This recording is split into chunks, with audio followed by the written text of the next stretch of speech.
On your way to Gloria Osteria in Milan, Italy, you might take a stroll past a medieval castle with a beautiful fountain and through the desirable Brera district before arriving at the doorsteps of this opulent dining experience. The interior is incredibly vibrant and playful, with an emphasis on 1960s Italian glamour and French bohemia. If La Dulce Vita were a modern-day restaurant, this would be it. My goodness! Our waiter was delightfully jovial, competent, and conversational. With a full pride of Italy, he confidently declared that Gloria has the best bread in Milan. I have not tested all of the bread in Milan, but this was certainly a wonderful treat served with olive oil. Being in Italy for the first time, I of course wanted to try all of the traditional cuisine and fare, so we began the evening with a glass of wine and a classic Negroni. Traditionally, a Negroni is made of just 3 ingredients: gin, vermouth rosso, and Campari, served on the rocks and garnished with an orange slice. Gloria has 4 different takes on the Negroni, but I ordered the most traditional one called Il Conte, or the Count in English. It's made with Hendrick's gin, Mancino vermouth rosso, Campari, and olive bitters garnished with a green olive.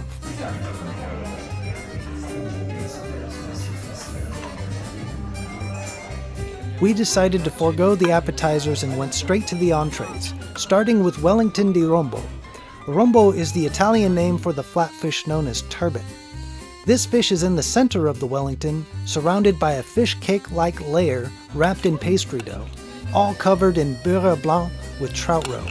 Beurre blanc is French for white butter. It's made by whisking cold butter into a reduction of white wine, vinegar, and shallots, creating a velvety rich sauce that pairs well with seafood and vegetables.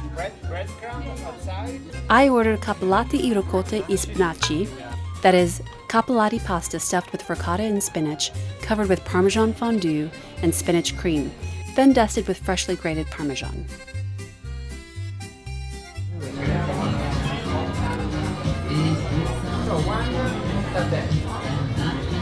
I have to try this.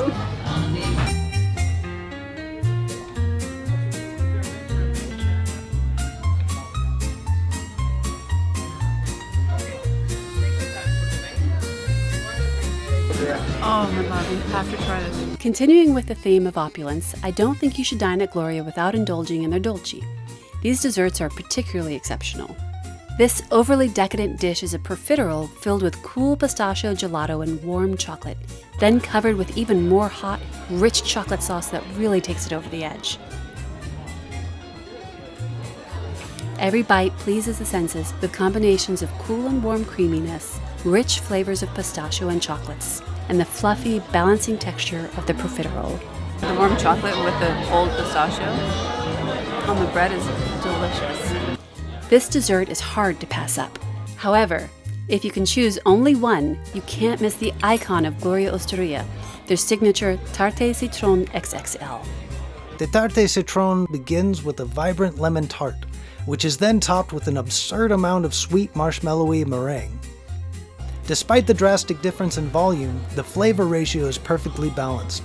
The novelty of this mountainous dessert alone is irresistible to the curious, and its delivery does not disappoint. It doesn't disappoint.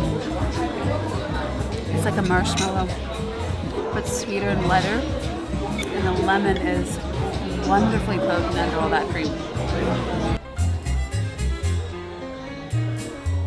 If you're in Milan, you're probably looking for an authentic Italian experience.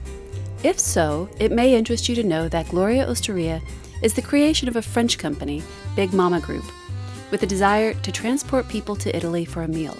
Big Mama designs and opens restaurants specializing in Italian cuisine, maintaining a sense of authenticity by hiring Italians and sourcing their ingredients from Italian producers. While they have successfully done so with 28 restaurants in 7 countries across Europe, Gloria in Milan is actually their only restaurant in Italy. I would be remiss if I did not mention the bathrooms in Gloria Osteria. I had an experience unlike any other when attempting to relieve myself.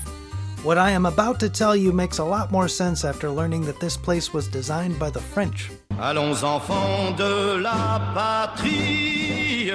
I made my way toward the back of the restaurant, down a set of stairs in a dark hallway, dimly lit with pink fluorescent lights and a hot pink neon sign glowing Bagni. Upon entering the communal wash area, I was greeted with an oddly sensual statue of a male figure. Being an American who doesn't speak Italian, I was trying to distinguish between male and female restrooms, but all I could see were individual doors with words I didn't understand. One said donna. I can figure out that that one probably isn't for me. I mostly am trying to ensure that I don't intrude upon someone's bathroom time. The doors are paned with large mirrors, and none of them are obviously correct, but I choose the one that appears to be unoccupied. I open the door and walk in. The little room is empty, so I sit down. I can clearly see through the door straight into the communal wash area. My memory fails me. Was that a mirror on the other side of the glass, or was I just not paying attention? Someone else now enters the washroom. I can see her. Can she see me? Did I lock the door? She begins to walk towards me and reaches for the door. I panic and stand up, trying to get to the door before she does. My pants drop and I expose myself in the process. Alas, I remembered to lock the door. I can still see her. I am relieved, and also weirded out. I was able to confirm upon exiting that it was a mirror. You couldn't actually see through it. One-way mirror? Yeah, it's a one-way mirror, so you can't see in, but you can see out, which is quite the experience, not one that I was particularly searching for. Yeah, it's a great place to go if you're hip. Yeah, this place is far too hip for my liking, I think.